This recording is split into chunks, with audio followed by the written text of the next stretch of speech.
नमस्कार, एक बार फिर से उपस्थित हूँ आप सबके सामने विश्लेषण जन्म कुंडली का इस कार्यक्रम के अंतर्गत। आज जो आपके सामने कुंडली लेकर के आया हूँ, ये कुंडली आई है मेरे पास न्यू दिल्ली से। शुरू करते हैं आज का कार्यक्रम। कहीं नहीं जाना है, बिल्कुल बन के रहिएगा।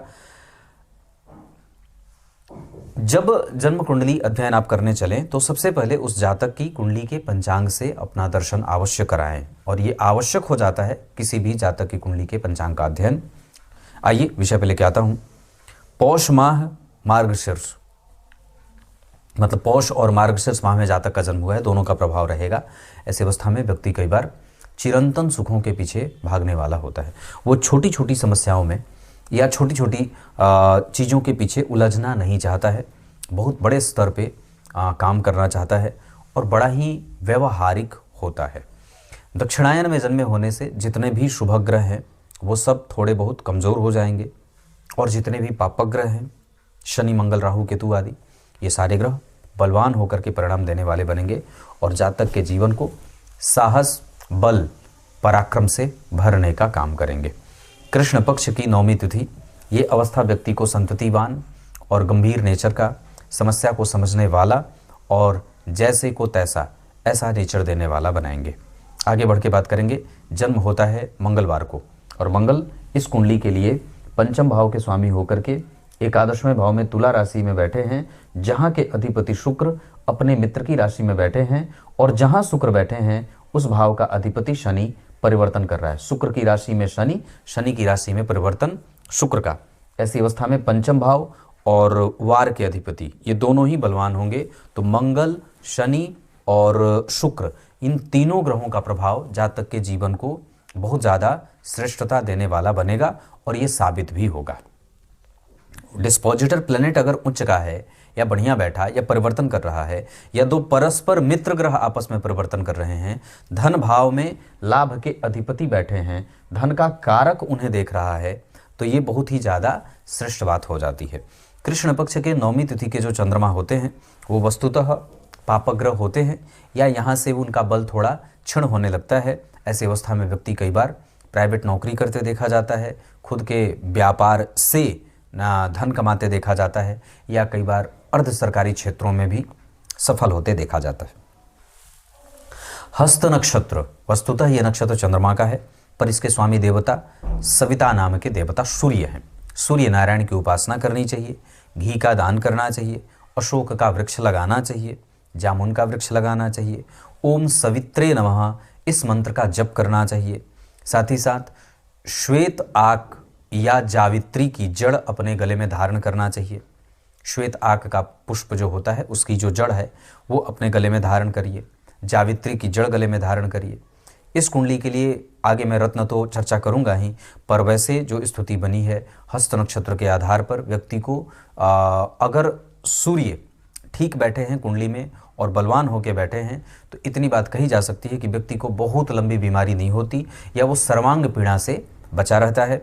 पर फिर भी व्यक्ति को कई बार हेडेक ज़्यादा मिलती है, चिंताएं ज़्यादा करता है, भविष्य की चिंता ज़्यादा करता है, भगवान के प्राप्त होने की चिंता ज़्यादा करता है, नैतिकता की चिंता ज़्यादा करता है कि नैतिक पतन ना हो, कभी भी किसी के सामने हाथ ना पसारना पड़े, बहुत मजबूती से काम करूं, अपने चरित्र निर्माण में लगा रहता है और सदैव भगवान की प्रीति रखने वाला होता है। सौभाग्य योग के कारण व्यक्ति सौभाग्यशाली, भगवान का आशीर्वाद प्राप्त करने वाला, वैश्य वर्ण और देवगण के होने के कारण व्यक्ति सभी के जीवन को आगे बढ़ाने वाला, वैश्य वर्ण के होने के कारण व्यक्ति व्यापारिक विचारधाराओं वाला भी होता है, जबकि देवगण के कारण ये प्रभाव बड़ा ही व्यक्ति को शुद्ध, मनस्वी, श्रेष्ठ, गतिमान और बड़े ही बेहतर स्केल पे डेवलपमेंट करने वाला होता है। यहाँ व्यक्ति की आध्यात्मिक उन्नति बड़ी ही चरमोत्कर्ष लेवल पे होती है। मंत्र को समझना, दर्शन समझना, ज्ञान देना, ज्ञान का दान करना, धर्म करना, पुराणों का अध्ययन करना, मंत्र का जापक होना, पूर्वजों के जो परंपराओं में है उसका विश्वास करना, संस्कृति और सभ्यता का पालन करना, ग्रंथ दान करने वाला, ब्राह्मणों का आदर करने वाला, तीर्थ की सहायता सेवा करने वाला, गंगा जल पान करने वाला, गाय दान करने वाला, ये सारी चीज़ें, इस्पात, लकड़ी, फर्नीचर, रुई, कपड़े, औषधि, इन सभी क्षेत्रों में जानकारी रखने वाला ऐसा होता है। तो ये आपकी कुंडली का पंचांग है। और इसमें सबसे जो अच्छी बात बनी है देवगण, ये आपके व्यक्तित्व को और आपके चरित्र के निर्माण में बड़ा सहायक होगा। वैश्य वर्ण के कारण कोई भी दुश्मन आपका परमानेंट दुश्मन नहीं रहेगा, उसकी शत्रुता कुछ वक्त के बाद समाप्त हो जाएगी। इस कुंडली में जो सबसे अच्छी बात है वो ये है कि लग्न में सूर्य बैठे हैं। भाग्य भाव के अधिपति के साथ जब संबंध केतु का बन जाता है तो ये व्यक्ति को बड़ा ही तीव्र भाग्यशाली, धार्मिक और प्रतिपादक बना देते हैं। किसी भी चीज, नई चीजों का खोज करने वाला और अनुभवी बना देते हैं। और सदैव व्यक्ति दान पुण्य, पूजा पाठ, मंत्र जप आदि में लगा रहने वाला होता है। लग्न में सूर्य पूरब दिशा में बली होते हैं। केतु अगर योग कारक ग्रह के साथ बैठे हों, केंद्र या त्रिकोण के अधिपति के साथ बैठे हों, तो ये सिद्धांत ही है ज्योतिष का जो मैं आपको अब बता रहा हूं कि केतु यहाँ नवम भाव के अधिपति के साथ लग्न में व्यक्तित्व में ही बैठेंगे, तो ऐसी अवस्था में व्यक्ति का ज्ञान, व्यक्ति की जो मजबूती होती है, व्यक्ति का जो धर्म होता है, उसका सार सर्वस्व धर्म से जुड़ा रहता है। बड़ों का आदर करना, खूब धनवान होना, बहुत सारे साधनों का मालिक होना, भविष्य को समझ लेना, पूर्वाभास हो जाना, जो घटना घटित होने वाली है वो पहले से ही उसको पता चल जाए, स्वप्न को जांचने वाला, स्वप्न शास्त्र को समझने वाला, है ना, हथेलियों का अध्ययन करने वाला, ग्रंथों के मर्म को समझने वाला और बहुत छोटी बात में बहुत बड़ी बात कह जाने वाला होता है। बड़ा ही धीर, गंभीर और मजबूत इच्छा शक्ति का होने के साथ साथ सबसे ज़्यादा अच्छी बात है कि वो बैलेंस करने वाला भी होता है। अगर योग कारक ग्रह के साथ केतु की स्थिति बन रही है या लग्न में या त्रिकोण में अगर केतु बैठे हैं, तो ऐसे केतु आपके धर्म शास्त्र को बढ़ाने वाले, नीति के मान की मर्यादा का पालन करने वाले, अपनी परंपरा और संस्कृति सभ्यता की सुरक्षा करने में जातक की मदद करने वाले होते हैं।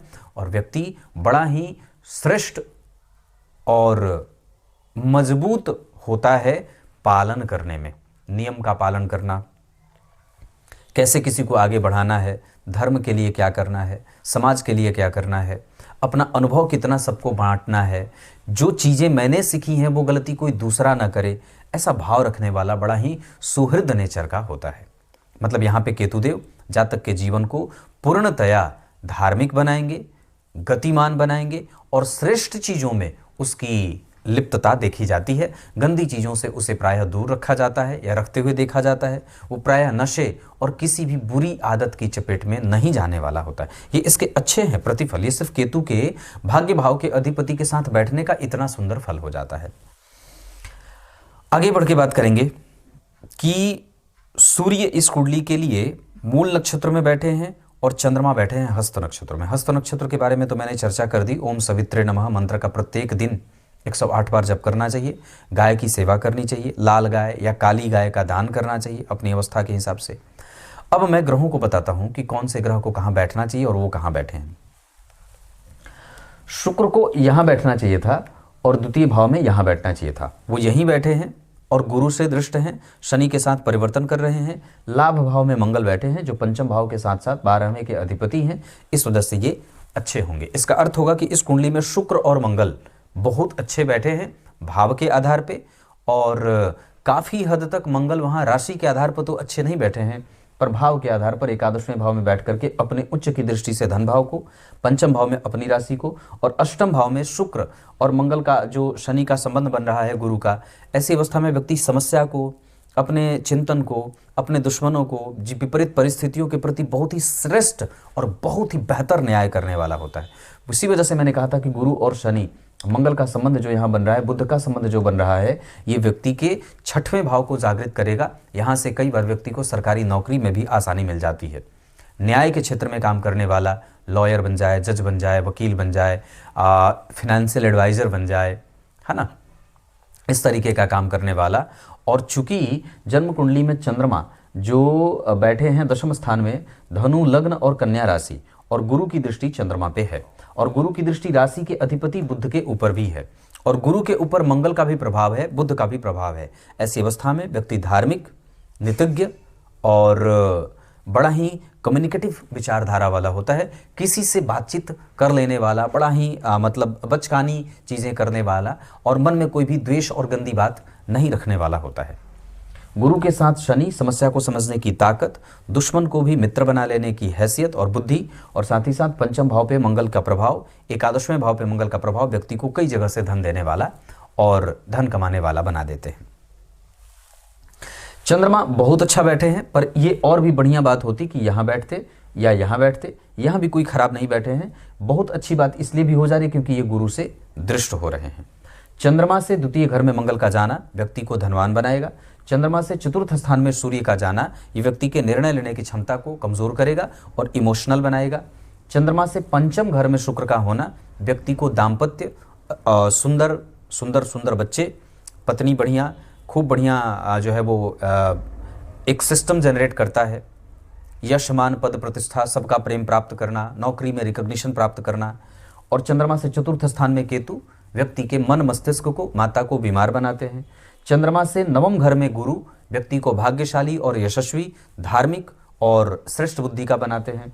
चंद्रमा से नवम घर में शनि व्यक्ति को अच्छे पद की, प्रतिष्ठा की पहचान देते हैं, धर्म की समझ देते हैं और व्यक्ति को कई बार प्रैक्टिकल माइंडसेट का भी बना देते हैं अपनी दशाओं में। वहीं चंद्रमा से दशम स्थान के राहु व्यक्ति को दैदिव्यमान स्वरूप वाला, अच्छे लोगों से मैत्री करने वाला और कहीं से भी धन कमा ले करके अपना काम आगे बढ़ाने वाला बना देते हैं।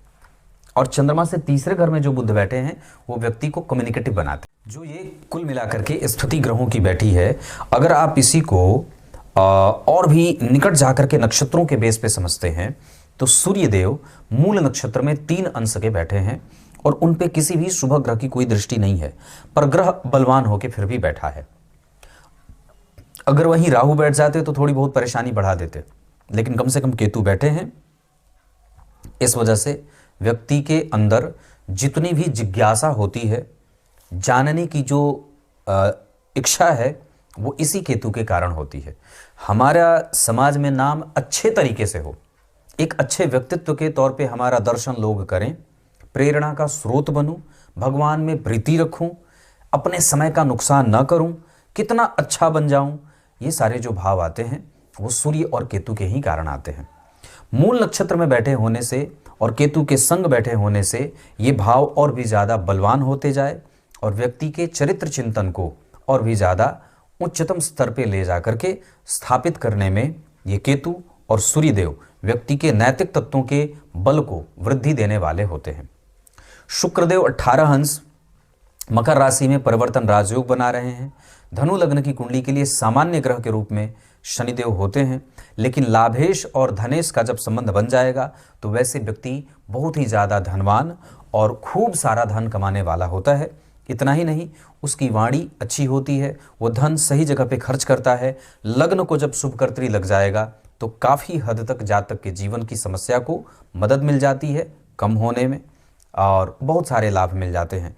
एक इस कुंडली में जो नुकसान का योग बनेगा वो बुध के 12वें भाव में बनेगा, क्योंकि अगर आप सामान्यतया समझें तो 12वां भाव वृश्चिक राशि में निर्माण होना वहाँ पे और बुध का वृश्चिक राशि में जाना वात, पित्त और कफ पे नियंत्रण स्थापित करता है या कई बार उसे अनियंत्रित करता है या कई बार व्यक्ति अपनी वाणी का, अपनी बुद्धि का क्षय करते हुए देखा जाता है। ऐसी अवस्था में व्यक्ति अपनी वास्तविक स्थिति को कई बार नहीं समझ पाता, अपनी वाणी के प्रभाव को नहीं समझ पाता, अपने एनर्जी को समझ नहीं पाता है और उसका कई बार वो नष्ट प्रायः करता रहता है। वात, पित्त, कफ को नियंत्रित करने की आवश्यकता, स्नायु मंडल को पवित्र करने की आवश्यकता, नियमित व्यायाम की आवश्यकता, मंत्र जापक हो तो ज़्यादा बढ़िया है। गुरु अष्टम भाव या 6वें भाव में अगर बैठ जाते हैं शनि के साथ तो वात और कफ जनित बीमारियां देने लगते हैं। बुध के ऊपर गुरु और शनि का प्रभाव व्यक्ति को तकनीक की समझ और साथ ही साथ कृतज्ञ मानसिकता का बना देता है। और शुक्र श्रवण नक्षत्र में व्यक्ति को इमोशनल, हृदय से सोचने वाला और बहुत ज़्यादा किसी वस्तु या व्यक्ति के खो जाने पे उसमें मतलब उसकी यादों से पीछा छुड़ा पाना व्यक्ति के लिए बड़ा मुश्किल होता है और थक हार करके कई बार व्यक्ति परमात्मा की शरणागति धारण कर लेता है। तृतीय भाव के भी स्वामी होते हैं शनिदेव, इस कुंडली के लिए सामान्य ग्रह होते हैं। चतुर्थ स्थान के स्वामी होकर के 6वें भाव में शनि के साथ बैठने से व्यक्ति 2 चीज़ें कर सकता है, एक सरकारी नौकरी और दूसरा अपना कारोबार। प्राइवेट नौकरी के योग इस कुंडली में बड़े कम या सामान्यतया उसके प्रोग्रेस के योग थोड़े कम से लगे हैं। चतुर्थ भाव के साथ साथ लग्न के अधिपति होकर के छठवें भाव में जब देवगुरु बृहस्पति की युति होगी शनि के साथ, तो ऐसी स्थिति में व्यक्ति के जीवन में कई बार ऋण का लेना देना भी बना रहता है और कई बार व्यक्ति को किसी दूसरे के ऊपर आश्रित भी रहना पड़ता है। लेकिन अब यहाँ पे मैं एक बात बहुत ही अकाट्य सत्य बता दूं कि जब तक व्यक्ति अपना स्वतंत्र कारोबार नहीं करेगा, जब तक व्यक्ति पद से ज़्यादा प्रतिष्ठा के पीछे नहीं भागेगा, तब तक व्यक्ति को सुख नहीं मिलेगा। पैसा ज़्यादा ना मिले, प्रतिष्ठा ज़्यादा मिलनी चाहिए, ये जीवन का उद्देश्य बनाना होगा। पंचमेश का पंचम भाव में अपने नक्षत्र में बैठना, मूल नक्षत्र के केतु अपने नक्षत्र में बैठे, शुक्र शुभ ग्रह के नक्षत्र में बैठे हैं, इस वजह से ये सारी स्थितियां व्यक्ति के मन बुद्धि को स्थित करने वाली बनाएंगी। पंचम भाव के स्वामी का पंचम भाव को देखना व्यक्ति के यश, मान, पद, प्रतिष्ठा, संतान, धन, वैभव और क्रिएटिव मानसिकता का बना देते हैं, क्योंकि बुध का संबंध मंगल की राशि से हो रहा है, इस वजह से भी ये बात बन जाएगी। छठवें भाव के अधिपति का द्वितीय भाव में जाना और द्वितीयेश का छठवें भाव में आना, धन और ऋण का संयोग व्यक्ति के ऊपर लगा रहता है, या कई बार व्यक्ति अपने जीवन को आगे बढ़ाने के लिए समस्याओं से पार पाता हुआ, बहुत सरलता से अपनी समस्या को समझने वाला और बड़ी गहरी चिंतन करने वाला होता है। धर्मशास्त्र की समझ रखने वाला, पुराणों का अध्ययन करने वाला, गुरु के प्रति श्रद्धा का भाव रखने वाला, अपने बच्चों के प्रति विश्वास और श्रद्धा का भाव रखने वाला, प्रेम देने वाला और बड़ा ही प्रेम प्राप्त करने वाला भी होता है। गुरु के साथ वक्री शनि दोनों बैठे हैं वक्री होकर के, और दोनों ही ग्रह 20 अंश से नीचे हैं, इस वजह से काफ़ी हद तक उनका जो परिणाम रहेगा वो जन्म कुंडली के पंचम भाव से आएगा। ऐसी अवस्था में व्यक्ति के जीवन में न्याय और दर्शन के साथ साथ आध्यात्मिकता और धन का सुख बड़ी आसानी से सरलता से मिलता जाता है। आध्यात्मिक उन्नति व्यक्ति के जीवन में इसी शनि और गुरु के कारण हो रहा है, जहां व्यक्ति प्रैक्टिकल लाइफ के साथ बड़ा ही जो एक आध्यात्मिक जीवन होता है और जो एक सांसारिक जीवन है, इसमें जो बैलेंस क्रिएट करता है, ये इसी गुरु और शनि के कारण करता है। छठवें भाव के स्वामी के साथ परिवर्तन योग बनेगा तो व्यक्ति ऋण में भी कभी कभी जाता है अपने जीवन की इच्छा की पूर्ति के लिए, कभी कभी उसके पास धन की समस्या भी देखने को मिलती है। लेकिन शुक्र और शनि के परिवर्तन अगर नहीं होते तो शायद यह और समस्या बढ़ जाती, पर परिवर्तन है, इस वजह से घूम करके व्यक्ति के पास धन इकट्ठा भी हो जाएगा। सप्तम भाव में राहु पत्नी के साथ मतभेद को देने वाले, या कई बार उनके दिमाग में बहुत सारे प्रश्न बनते हैं, या सवालिया निशान, शंकालु प्रवृत्ति और स्वास्थ्य में परेशानी, या कई बार उनको अपने दिनचर्या में भी कई बार मतभेद होते देखा जाता है। कई बार उनके भाई बहन के साथ उनके संबंध, माता पिता के साथ संबंध या सुखों की कमजोरी भी देखने को मिलती है। नक्षत्र की मैं बात कर रहा था तो शनि और गुरु दोनों ही कृतिका नक्षत्र में बैठे हैं और सूर्य कम से कम बली होके बैठे हैं। बली ही कहूंगा क्योंकि लग्न में ग्रह है तो कमजोर नहीं है। हाँ, हालांकि गुरु और शनि का संबंध जो है वो छठवें आठवें का है, उसी तरीके से चंद्रमा और गुरु का संबंध नवम पंचम का है।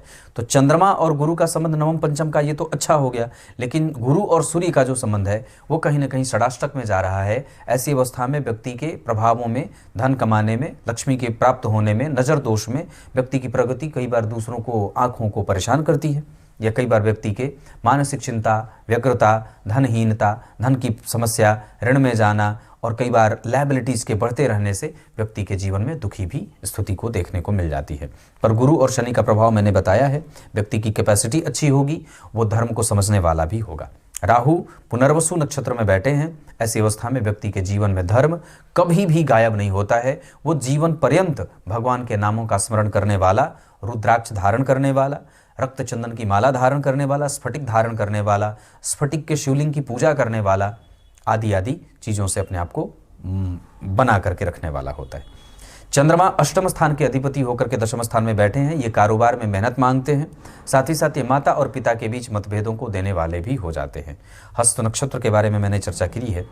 नवम स्थान के अधिपति का लग्न में बैठना व्यक्ति को भाग्यशाली, धार्मिक और नीतिज्ञ बनाता है, जबकि दशम स्थान के अधिपति का 12वें भाव में जाना व्यक्ति को कई बार अपने घर से दूर रख करके धन कमाने को विवश करता है। चतुर्थ स्थान पे चंद्रमा का प्रभाव, छठवें भाव में गुरु का बैठना, बुध का 12वें भाव में बैठना, ये कई बार व्यक्ति को अपने घर से थोड़ी दूर ले जा करके, या घर से दूर भी रहेंगे तो कोई ऐसी दिक्कत वाली बात नहीं है, पर चतुर्थ स्थान पे चंद्रमा की दृष्टि और गुरु की सम संख्या की राशि का निर्माण व्यक्ति को घर पे भी रह करके सफलता देने वाला बना देते हैं। सूर्य, चंद्रमा और लग्नेश की स्थिति के आधार पर अगर मैं बात कर दूं तो आपकी कुंडली में जो सबसे ज़्यादा बलवान ग्रह बनेगा वो चंद्रमा ही बनेगा। और चंद्रमा का जो प्रभाव है, इस आधार पर अगर मैं त्रिशांसा चक्र में देखता हूं तो इसके स्थिति के आधार पर और जो बात समझ में आ रही है उसके लिए आपकी कुंडली दृष्काण चक्र के आधार पर और त्रिशांसा चक्र के आधार पर जो स्थिति बनेगी उसके आधार पर व्यक्ति चंद्रमा से संबंधित काम कर सकता है, खाने पीने से संबंधित काम कर सकता है, औषधियों से संबंधित काम कर सकता है, फर्नीचर से संबंधित भी काम व्यक्ति करके धन कमा सकता है। और इसमें कोई दो राय नहीं है कि व्यक्ति कई जगह से धन कमा सकता है। एकादशवें भाव में मंगल अपने नक्षत्र के बैठे हैं, पर वो कई बार रोक देते हैं क्योंकि चित्रा नक्षत्र वैसे थोड़ा बहुत रोक देने वाली स्थितियों में जाता है। ये मैंने आपकी लग्न कुंडली बताई जो नक्षत्रों पे आधारित थी। गुरु की दृष्टि चंद्रमा और बुध पे आपको कृतज्ञ और धार्मिक बनाएगी, वहीं गुरु की दृष्टि द्वितीय भाव पे धनवान बनाएगी और आपको अनुभवी भी बनाएगी। अब मैं नवांश कुंडली पे बात करता हूं तो यहाँ के छठवें भाव के स्वामी यहाँ के लग्नेश हो रहे हैं और यहाँ सूर्य लग्न में मंगल स्वग्रही और जन्म कुंडली में गुरु और बुध का बैठना संतति, दाम्पत्य, प्रेम, विवाह बहुत बढ़िया। गुरु और बुध का जो संबंध बना है वो गुरु का एक साथ बुध के साथ बैठना पंचम भाव पे, ये बड़ा ही एक अच्छे नेचर का दाम्पत्य देगा।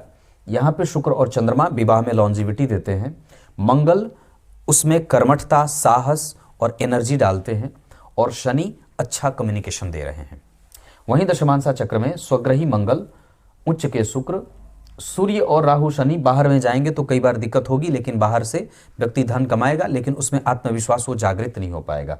और गुरु और बुध कारोबार को लेकर के बहुत ही ज़्यादा बेहतर एक एस्पेक्ट देते हैं, दृष्टिकोण देते हैं और व्यक्ति को अच्छा कम्युनिकेशन देने वाला और भाग्य का लाभ देने वाला बना देते हैं। बड़ों का आदर कैसे करना है, उसका सुख कैसे प्राप्त करना है, इस तरीके की चीज़ें गुरु और बुध देते हुए दिखाई दे रहे हैं। दशमांसा चक्र में अच्छी बात है कि यहाँ के पराक्रम के अधिपति लग्न के अधिपति हो रहे हैं और वो जाकर के जन्म कुंडली में स्वग्रही बैठे हैं, लेकिन सूर्य के साथ बैठे तो व्यक्ति व्यापार के साथ भी अपने जीवन को आगे बढ़ा सकता है। विदेश में जाकर के अगर कोई कारोबार करना चाहते हैं तो आप उसमें भी सफल हो सकते हैं। अब मैं यहाँ पे आपकी कुंडली में कुछ ग्रहों की युतियों पे चर्चा करता हूँ। जैसे यहाँ गुरु और शनि बैठे हैं। धनु लग्न की कुंडली के लिए मंगल देव, सूर्य देव और देव गुरु बृहस्पति, इनका संबंध अगर केंद्र और त्रिकोण से होता है तो ये विशेष राजयोग फल या राजयोगों की भांति फल देने वाले ग्रह हो जाते हैं। पर वैसे भी शास्त्र में बात आई है कि अगर पंचमेश दशम से या पंचमेश लाभ से या पंचमेश अगर केंद्र या नवम भाव के स्वामी से संबंध बना लेते हो तो ये बड़ा ही उत्तम परिणाम देता है। जैसे पंचम भाव के स्वामी एकादशवें में बैठ करके लग्न के स्वामी गुरु को देख रहे हैं, इसका लग्न लाभ पंचम और नवम सबका फल मिलेगा। और इस दशा काल में गुरु मंगल ये जो दोनों दशाएं चलेंगी ये जातक के जीवन को अपने जीवन में बड़ा फल देने वाली होंगी। गुरु और शनि जो बैठे हैं इसमें गुरु लग्न के अधिपति हैं और शनि यहाँ चूंकि सम संख्या की राशि में बैठे हैं, इस वजह से ये ग्रह अपने मूल त्रिकोण राशि का फल ज्यादा करेगा। ऐसी अवस्था में गुरु और तृतीयेश का फल यहाँ ज्यादा कहा जाएगा और उस शनि की तीसरी दृष्टि व्यक्ति को रोग देगी क्योंकि शत्रु की राशि को देख रहे हैं। इस शनि की जो सातवीं दृष्टि है व्यक्ति को कई बार अतिरिक्त व्यय में लेके जाएगी और इसी शनि की जो 10वीं दृष्टि है वो व्यक्ति को पराक्रमी और बहुत अच्छा कम्युनिकेटर और अपने बल और बुद्धि का सतत सही इस्तेमाल करने वाला, अपने पद और प्रतिष्ठा पे आंच न आने पाए ऐसी कोशिश करने वाला। लेकिन गुरु और शनि जो बैठे हैं ये कभी कभी चूंकि त्रिक स्थान और दो स्थान या एक सामान्य ग्रह के साथ लग्नेश की युति हो रही है, इस कारण से इसे सामान्यतः थोड़ी बहुत कमजोरी भी मिल जाएगी। बाकी के कोई ग्रह तो एक दूसरे से युति में है नहीं। मैंने सूर्य के साथ युति के बारे में चर्चा कर रखी है और दशम स्थान के चंद्रमा के बारे में मैंने कहा कि यहाँ व्यक्ति अपने पद से ज्यादा अपनी प्रतिष्ठा का भूखा होता है। नवमांश कुंडली में गुरु और बुध बैठे हैं।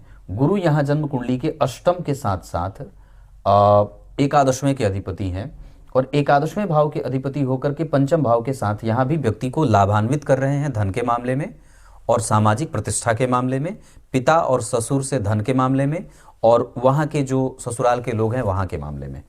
शुक्र और चंद्रमा जो बैठे हैं ये शुक्र होते हैं लग्न के अधिपति और चंद्रमा होते हैं तृतीय भाव के अधिपति। यहाँ भी लग्न और तृतीय का संबंध जन्म कुंडली के छठवें भाव में थोड़ा दोषयुक्त भी था, यहां भी लग्न और तृतीय के अधिपति का एक साथ बैठना, पर बात यह है कि यहां शुभ ग्रह की राशि में बैठे हैं, यहां भी शुभ ग्रह की राशि में बैठे हैं, और कहीं ना कहीं शनि और जो शुक्र का परिवर्तन है, यह जातक के जीवन को और भी ज्यादा सिस्टमेटिक लाने वाला और समस्या को समझने वाला, ज्ञान को सही दिशा में ले जाने वाला, अपने चिंतन को सही दिशा में ले जाने वाला, अपनी ऊर्जा का कभी भी गलत इस्तेमाल नहीं करने वाला बनाएंगे। और यहाँ शुक्र और चंद्रमा जो बैठे हैं, ये व्यक्ति के दाम्पत्य को बहुत अच्छा, बेहतर, सुंदर पत्नी, खूब बढ़िया धन, अच्छा लाभ, सुहृद नेचर का बड़ा अच्छा दाम्पत्य मिल जाता है। वहीं दशमांशा चक्र में अगर देखेंगे तो गुरु और बुध एक साथ बैठे हैं।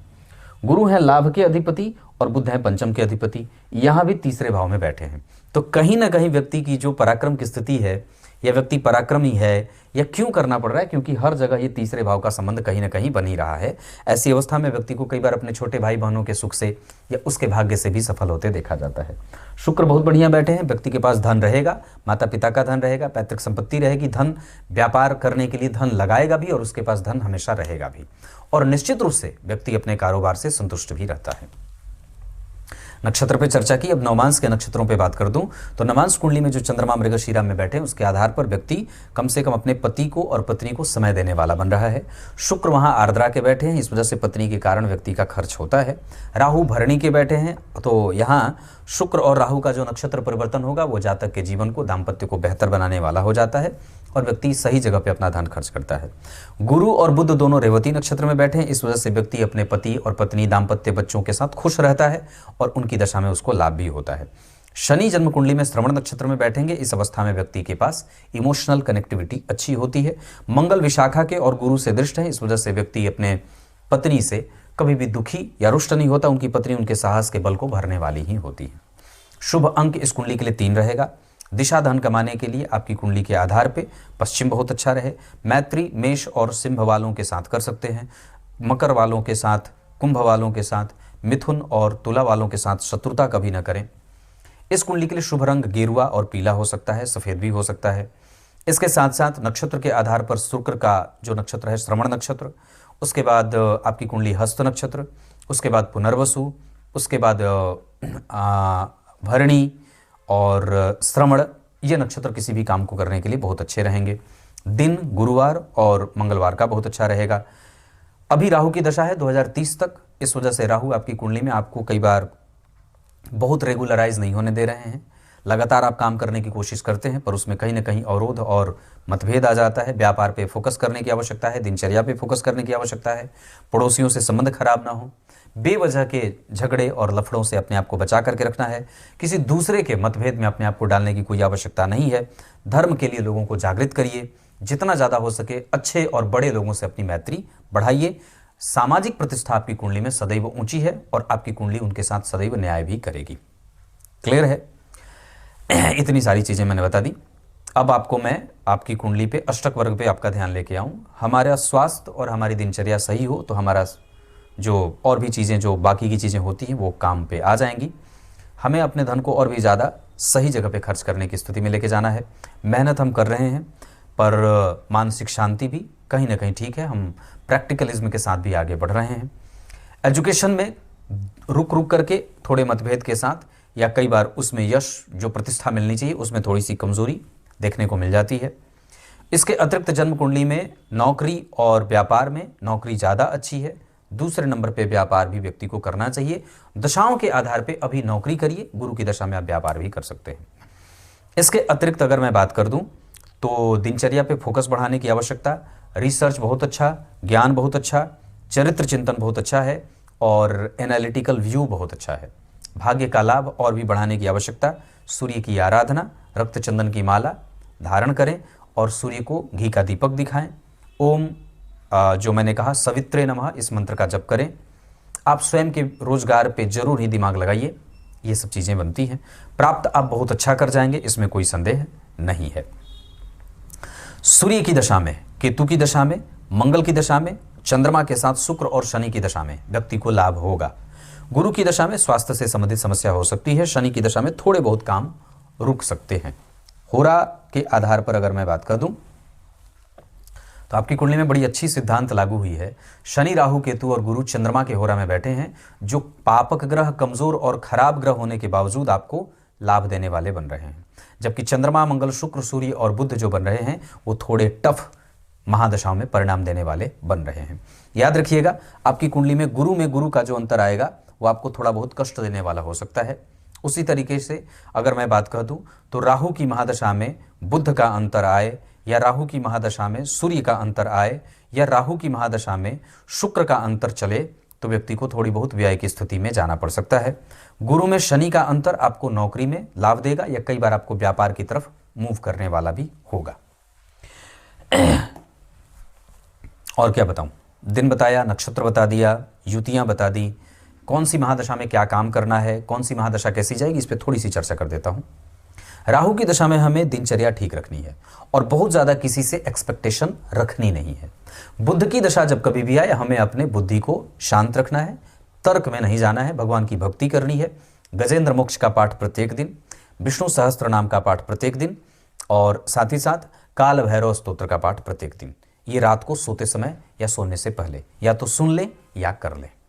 पीपल के वृक्ष की परिक्रमा आवश्यक रूप से, मांसाहार का त्याग, और ये कुंडली आध्यात्मिक उन्नति के मामले में अगर मैं आपको बता दूं तो विषांसा चक्र से आध्यात्मिक उन्नति देखी जाती है।